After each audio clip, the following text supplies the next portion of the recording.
Good morning, all of you students. We are going to start the class of English of 10th class. और 10th class में जब हम English grammar की बात करें तो इंग्लिश ग्रामर में आपके कई टॉपिक हैं, जिसमें टेंस है, वॉइस है, स्पीच है और क्लोज है और इसके अलावा मॉडल्स है।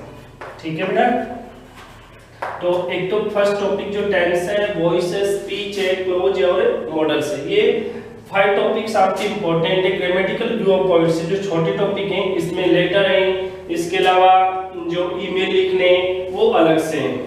तो सबसे पहले हम बात किसकी करेंगे आज? टेंस के बारे में।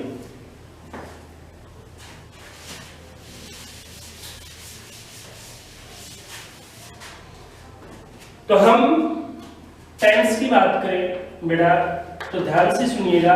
टेंस एक इंपॉर्टेंट टॉपिक है। टेंस इंपॉर्टेंट क्यों है? क्योंकि विदाउट टेंस आप वॉइस नहीं कर सकते, ना ही आप स्पीच कर सकते हो, यानी आप डायरेक्ट से इनडायरेक्ट नहीं बना सकते, एक्टिव से पैसिव नहीं बना सकते। तो टेंस हमें सबसे पहले समझना पड़ेगा। और टेंस जब हम समझ रहे हैं तो उससे पहले हमें टेंस के जो भी रूल्स रेगुलेशन, कौन सी एचवी कौन सी एमवी यूज होगी, फर्स्ट फॉर्म क्या होगी, सेकंड फॉर्म क्या होगी, थर्ड फॉर्म क्या होगी, सब्जेक्ट क्या होता है, ऑब्जेक्ट क्या होता है, हेल्पिंग वर्ब क्या होती है, मेन वर्ब क्या होती है, इनके बारे में आपको स्टडी करना पड़ेगा। तो देखिए, जब हम टेंस की बात करें तो बेटा बेसिक रूप से टेंस कितने 2 हैं, present and past. Modern English में टेंस 2 ही है, present and past. Future tense नहीं है। बट हमारे इंडिया में ट्रेडिशनल इंग्लिश चलती है और जो ब्रिटिश इंग्लिश है वो किसको मानता है? फ्यूचर को मानता है। क्योंकि इंग्लिश भाषा की जो ओरिजिनिटी है वो लैटिन भाषा से है। लैटिन भी किसको मानता है? एक्सेप्ट करता है, फ्यूचर को एक्सेप्ट करता है। तो हमें साथ में फ्यूचर का भी स्टडी करना पड़ता है। तो मूल रूप से टेंस कितने 3 हैं, प्रेजेंट, पास्ट और फ्यूचर। समझ गए? तो देखिए किस किस में काम आते हैं टेंस। जब आप वॉइस करते हो, जब आप स्पीच कर रहे हो, जब आप किसी क्वेश्चन का आंसर दे रहे हो, जब आप किसी क्वेश्चन का आंसर प्रेजेंट कर रहे हो तो भी आपको किसकी हेल्प चाहिए? टेंस की। जब आप कोई कंपोजिशन कर रहे हो, जब आप कोई लेटर लिख रहे हो, आप कोई स्टोरी कंपोज कर रहे हो, इसके अलावा आप कोई पैराग्राफ लिख रहे हो, तो भी आपको किसकी आवश्यकता पड़ती है? टेंस की। समझ गए? विदाउट टेंस आप कोई भी टॉपिक क्लियर नहीं कर सकते। आम बोलचाल की भाषा में, कन्वर्सेशन में भी टेंस काम में आते हैं। तो कहने का डायरेक्ट मतलब यही है कि विदाउट टेंस के हम दूसरे जो टॉपिक है इनका स्टडी नहीं कर सकते। तो इसके लिए टेंस का नॉलेज होना जरूरी है।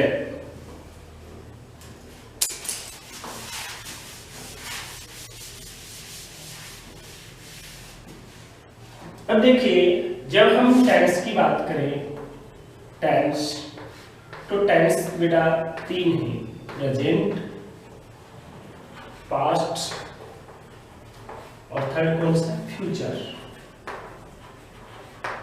ठीक है।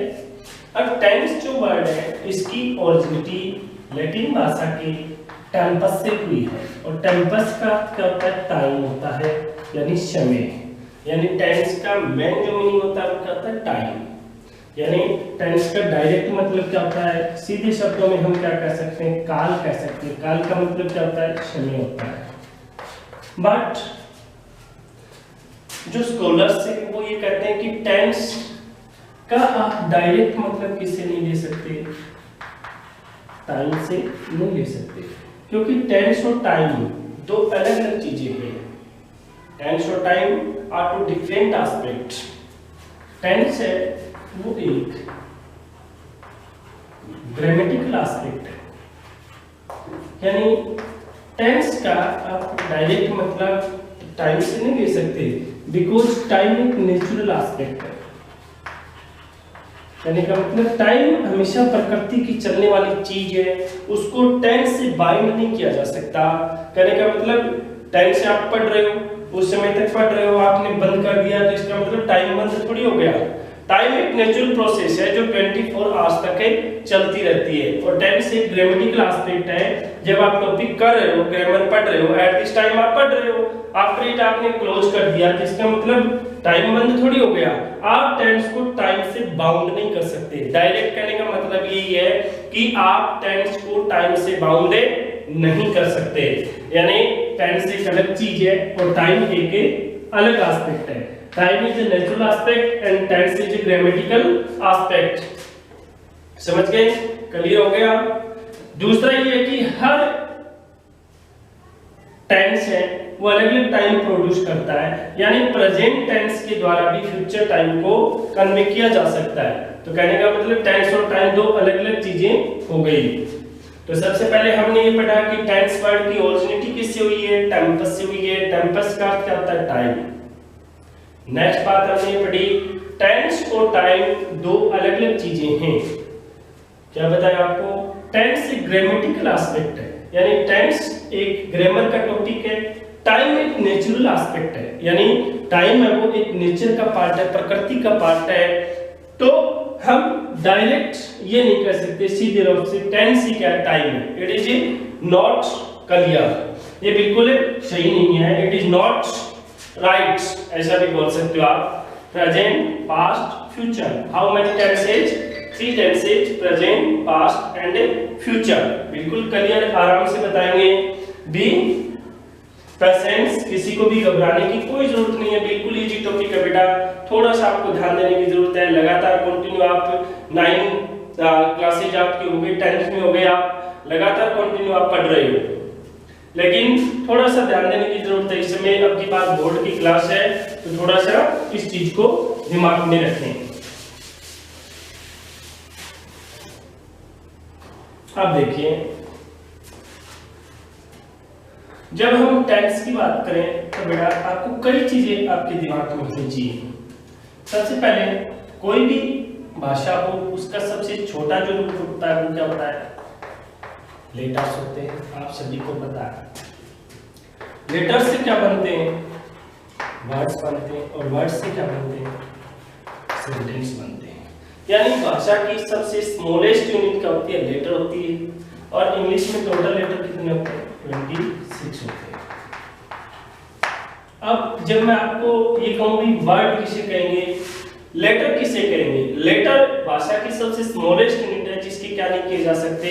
टुकड़े नहीं किए जा सकते, जिसको डिवाइड नहीं किया जा सकता, जिसके पार्ट नहीं हो सकते, वो लेटर्स में आएगा। वर्ड्स जैसे गर्ल है, गर्ल एक वर्ड है, यानी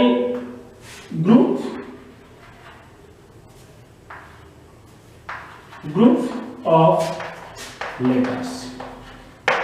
ग्रुप ऑफ लेटर्स क्या कहलाता है? वर्ड कहलाता है। यानी but it is not complete definition. Group of letters को हम वर्ड नहीं कह सकते, ये डेफिनेशन का एक पार्ट है। Group of letters make complete sense. दूसरा इसका अभी डेफिनेशन कंप्लीट होती है। A group, a word is a group of letters that make complete sense, यानी जिसका कंप्लीट सेंस आता हो। अब जैसे गर्ल है, गर्ल का सेंस आ रहा है कि गर्ल का मीनिंग क्या होता है? लड़की होता है। जैसे मैं कहूँ how many letters in this? 4 letters. मैं कहूँ बॉय, बॉय भी क्या है? वर्ड है, क्योंकि इसका मीनिंग आ रहा है। अब देखिए बॉय मीनिंग आ गया, लेकिन मैं ऐसा लिखूं VYBOYOB, अब that is not a word. Letter group of letters तो है, बट इसका क्या नहीं है? मीनिंग नहीं है। तो सीधी जानकारी ये है कि किसका होना जरूरी है? मीनिंग का होना जरूरी है। अब गर्ल GLRI, यदि मैं ऐसे लिख दूं तो it can not be said that it is a word because there is no meaning. इसका क्या नहीं है? मीनिंग नहीं है। तो पहली प्रायोरिटी तो यही होती है कि एक वर्ड का क्या होना चाहिए? It must be meaning. एक मीनिंग होना जरूरी है। If there is no meaning there is no word. Clear? Sentence. Next, एक सेंटेंस क्या होता है? एक sentence group of words. Sentence क्या होता है? एक ग्रुप ऑफ वर्ड्स होता है, बट हम जनरली कंप्लीट नहीं कह सकते कि एक सेंटेंस ग्रुप ऑफ वर्ड्स होता है, इतने में ये कंप्लीट नहीं होता, ठीक है ना। मान लीजिए मैंने कह दिया a good boy Ram is, this is sentence और नॉट? देखिए ध्यान से, a good boy Ram is, this is sentence or not? Your answer must be not, sir. Why? Because it is not written in systematic way.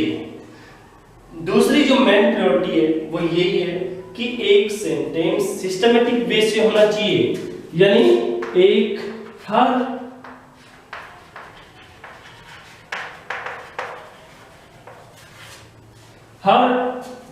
Sentence का एक systematic way होता है, एक लिखने का सिस्टम होता है, यानी आप रूल्स का फॉलो कर रहे हो।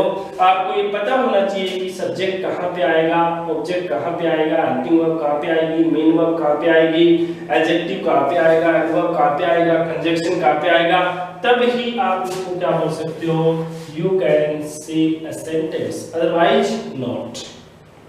आगे टेंस करने से पहले मैं आपको कुछ बेसिक बातें बता रहा हूं जो आपको माइंड में रखनी चाहिए। Letters, how many letters in English? 26 letters my guys. और ये 26 लेटर्स भी कितने टाइप के होते हैं? 2 टाइप्स के होते हैं, कॉन्सोनेंट एंड वॉवल्स। कॉन्सोनेंट्स की संख्या कितनी होती है? 21, और वॉवल्स की संख्या होती है 5, A, E, I, O, U। These are 5 vowels and 21 consonants। Letters से क्या बनते हैं? वर्ड्स बनते हैं, वर्ड्स से क्या बनते हैं? सेंटेंस। आ गया।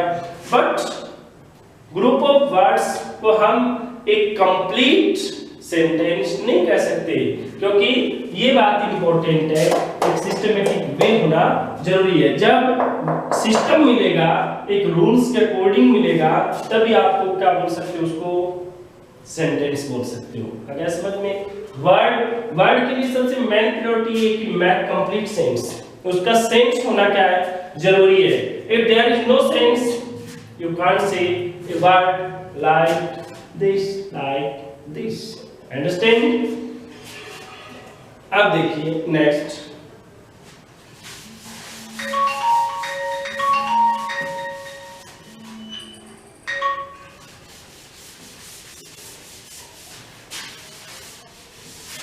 बेटा ध्यान से समझिएगा, everything must be clear in your mind.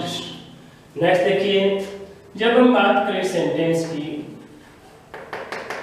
एक सेंटेंस, जब टेंस की बात करें हम, एक सेंटेंस आप 3 टाइप से स्टडी करोगे। सबसे पहले आप सिंपल सेंटेंस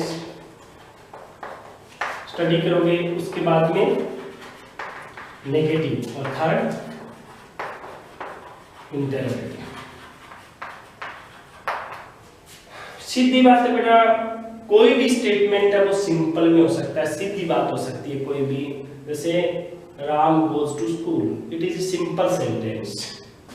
बोलने वाले पे डिपेंड करता है कि वो किस प्रकार से बोलता है। हर बार कोई भी पर्सन, कोई भी स्टूडेंट सिंपल नहीं बोलता, वो अपनी बात को नेगेटिव में भी ले सकता है। जैसे कोई बंदा ये कहे, I have done my HW, मैं अपना HW कर चुका हूं, बट कहने वाले ये भी कह सकता है कि I have not done my HW। ज्यादातर ये बोलते हैं क्लास में, I have not done my HW। पूछने वाला आपसे क्वेश्चन भी पूछ सकता है, कैसे? Have you completed your HW? आप कहोगे no sir, this is also question. ये क्वेश्चन कौन सा है? यस और नो टाइप। पूछने वाला आपसे दोबारा, यानी कि मैं आपसे ये भी पूछ सकता हूँ, why have you not completed your HW? आपने अपना HW कंप्लीटेड क्यों नहीं किया?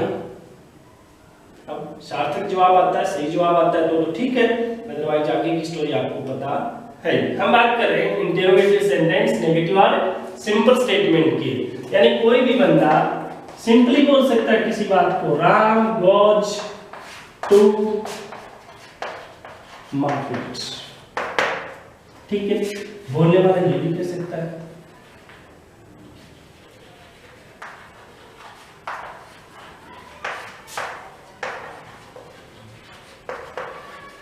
ये नेगेटिव स्टेटमेंट है, यानी सेंटेंस में क्या आ गया, नोट आ गया। नोट आती स्टेटमेंट क्या हो जाएगा, नेगेटिव हो जाएगा, यानी क्या हो जाएगा, नेगेटिव आ गया। अब आपको नेगेटिव सेंटेंस में एचवी की रिक्वायरमेंट होती है, ठीक है। Interrogative, does Ram go to,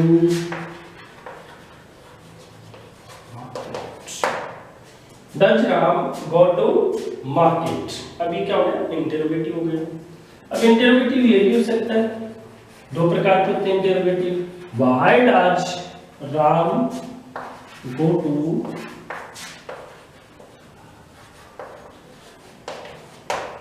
market, why does Ram go to market, कहने का मतलब ये क्या हो गया, इंटरोगेटिव डब्ल्यूएच वर्ड वाला और ये एचवी से स्टार्ट, जब कोई भी एचवी फर्स्ट पे आएगी तो बेटा सेंटेंस किस में जाएगा, क्वेश्चन में जाएगा।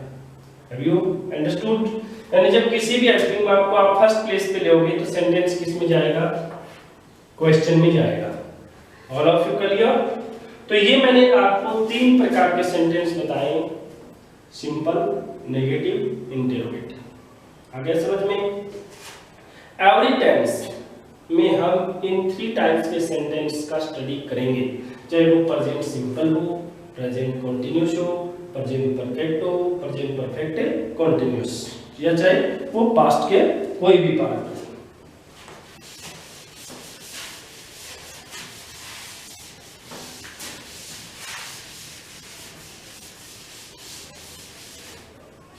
अब देखिएगा, ये आप समझ गए। तो सबसे पहले हम किसकी बात कर रहे थे, टेंस की। टेंस कितने, तीन, प्रेजेंट, पास्ट और फ्यूचर, ठीक है।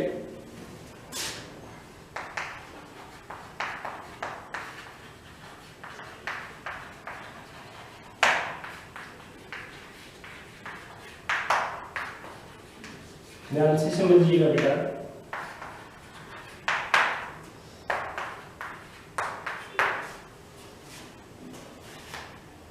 देखिए प्रेजेंट के भी 4 पार्ट्स हैं, पास्ट के भी 4 पार्ट्स हैं, फ्यूचर के भी 4 पार्ट्स हैं। दैट्स मीन प्रेजेंट इसके आगे ऐड करते रहिए, present simple tense, present continuous, present perfect, present perfect continuous. ये तो प्रेजेंट के कितने पार्ट हो गए, 4। पास्ट के 4, past simple, past continuous, past perfect, past perfect continuous, 4 इसके हो गए। फ्यूचर के भी कितने हो गए, 4, future simple, future continuous, future perfect continuous. आगे सभी की क्लियर हो गया दिमाग में, किसी की कोई टेंशन। अब बेटा टेंस 3 ही होते हैं और ये इसके क्या पार्ट है। अब कोई स्टूडेंट के दिमाग में बात चल रही होगी, बात चल रही है कि भाई टेंस जब 3 है तो इसके टाइम तो 3 ही प्रकार का हुआ। अरे दुनिया में टाइम कितने प्रकार का होता है, 3। एक तो वर्तमान होता है, एक भूतकाल होता है, भूत नहीं होता, भूतगम होता है, फ्यूचर, भूतकाल में जो बीत चुका है, फ्यूचर का मतलब भविष्य। डरना नहीं है इसे, कभी ये समझ लो कि भूत है, अब ये भूतकाल है, ठीक है ना, पास्ट। अब प्रेजेंट 4 टाइप्स का है, कहने का मतलब प्रेजेंट टाइम भी एक प्रकार का नहीं होता। प्रेजेंट टाइम को भी हम कितने टाइप से डिवाइड कर सकते हैं, 4। कभी वो सिंपल है, कभी कंटीन्यूअस है, कभी परफेक्ट है, कभी परफेक्ट है कंटीन्यूअस है। आगे समझिए। अब देखिए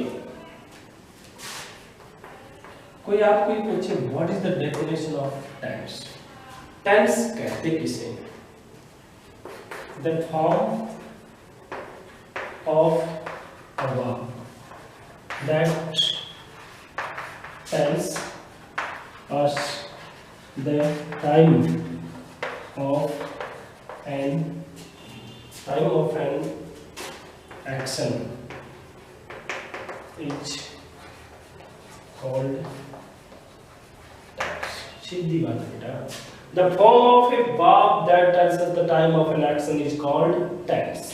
यानी एक वर्ब की वो फॉर्म जो हमें एक एक्शन के टाइम के बारे में बताती है कि वो एक्शन कब हुआ है, वही क्या कहलाता है, टेंस कहलाता है। अब देखिए एक चीज का ध्यान दें, टाइम हमेशा कौन बताएगी, वर्ब बताएगी। डोंट से वर्ब और साइलेंट रहेगा बेटा। टाइम हमेशा कौन बताएगी, हेल्पिंग वर्ब या मेन वर्ब। दैट्स मीन हम कह सकते हैं कि टाइम को डिनोट हमेशा कौन करती है, एक वर्ब करती है। अब कोई भी स्टेटमेंट, कोई भी सेंटेंस है, उसके ऊपर लिखा हुआ नहीं होता कि टेंस कौन सा है। हम उसकी आइडेंटिफाई किससे करते हैं, वर्ब से करते हैं। आइडेंटिफाई वर्ब से कैसे करते हैं, आइडेंटिफाई वर्ब से जैसे he is going to Patna, इसमें आप तो नहीं जा रहा, आपको लॉकडाउन चल रहा है, तुमने एग्जांपल के लिए बताया, he is going to Patna, Patna जा रहा है। अब इसके ऊपर नहीं लिखा हुआ होता कि भाई इसमें कौन सा टेंस है। अब इस पे लिखा हुआ है क्या, पास्ट कंटिन्यूअस है, प्रेजेंट कंटिन्यूअस है। आप आइडेंटिफाई किससे कर सकते हो, इज गोइंग, इससे करें। अब मैं इसको कहूं he was going to Patna, he was going to Patna. अब इस सेंटेंस की आइडेंटिफाई आप किससे कर रहे हो, इससे कर रहे हो। सीधी बात है बेटा, आप आइडेंटिफाई हमेशा किससे करते हो, एचबी से या एमबी से करते हो। आ गया समझ में। यानी कोई भी सेंटेंस, वो उसका टाइम पीरियड क्या है, इसके बारे में हमेशा कौन बताती है, वह बताती है।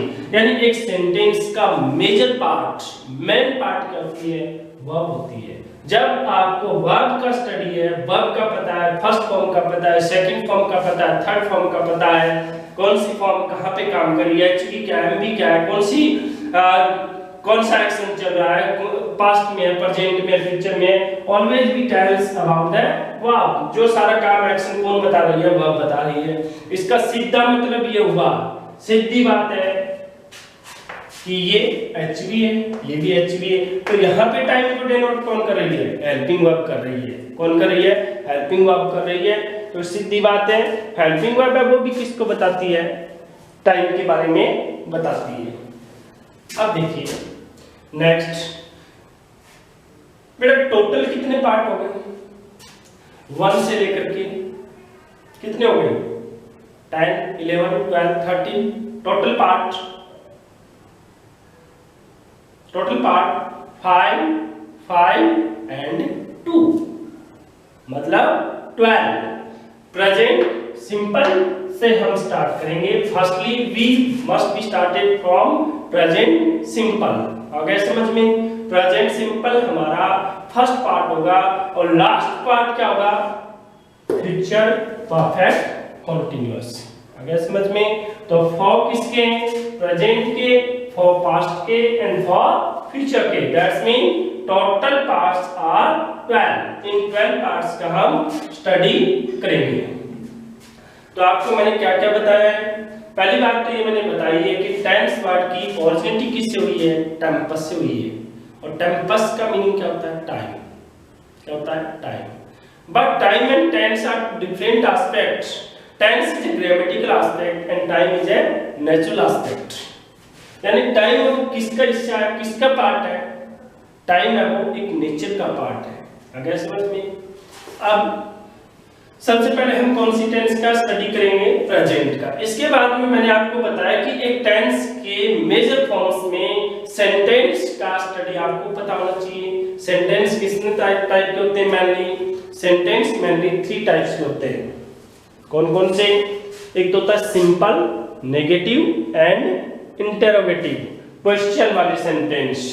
तो इसका हम बता चुके हैं कि एक सिंपल स्टेटमेंट क्या होता है, एक नेगेटिव सेंटेंस वो होता है जिसमें नोट आ जाए, एक इंटरोगेटिव सेंटेंस वो होता है जिसमें कोई क्वेश्चन पुट अप किया जाता है। आगे समझ में। तो ये बेसिक इंफॉर्मेशन आपको मैंने दी है। Tense is a strong topic of English grammar.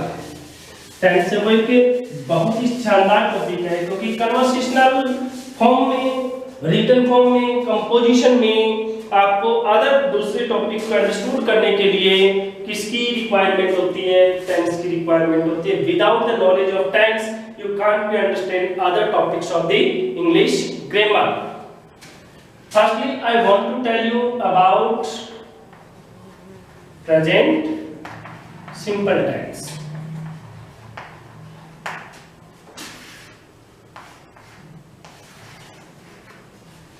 तो आपको मैंने ये बताया है कि टोटल जो टेंस है वो कितनी है? 12, और जो मेन जो है वो कितनी है? 3 है, प्रेजेंट, पास्ट एंड फ्यूचर। और प्रत्येक टेंस के कितने पार्ट्स हैं? प्रत्येक टेंस के 4 पार्ट्स हैं, प्रेजेंट के 4, पास्ट के 4 और फ्यूचर के 4। तो टोटल कितने हो गए? 12 हो गए। और इनमें से हमारा जो नेक्स्ट जो है टॉपिक वो है प्रेजेंट सिंपल टेंस। इसका हम स्टडी करेंगे और उसके बारे में हम आपको हमारी जो नेक्स्ट ऑनलाइन क्लास होगी उसमें आपको बताएंगे।